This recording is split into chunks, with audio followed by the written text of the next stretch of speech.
আমাদের সিস্টেমে যে ট্রান্সফর্মারগুলো, বৈদ্যুতিক ট্রান্সফর্মারগুলো চুরি হচ্ছে, কিন্তু চুরি করার জন্য শুধু চুরি করে কি চুরি করতেছে এরা? একটা ট্রান্সফরমারের বানাইতে গেলে, আমাদের একটা 5 kV ট্রান্সফরমার বানাইতে গেলে প্রায় 55 থেকে 57 হাজার টাকা খরচ।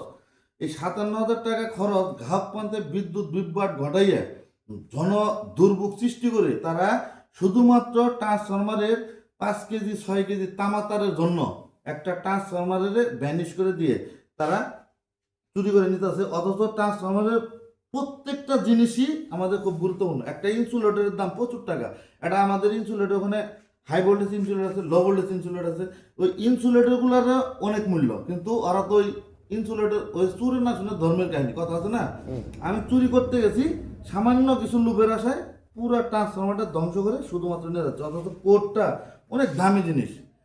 তারপরে এই ইনসুলেটরটা, ট্রান্সফরমারের ট্যাঙ্কি, ওগুলো আমরা পরে কোনো কাজে করতে পারি না, কিন্তু এগুলো রাষ্ট্রীয়ভাবে মামলা মোকদ্দমা হচ্ছে।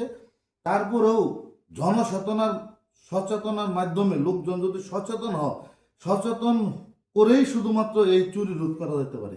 ধন্যবাদ ভাই।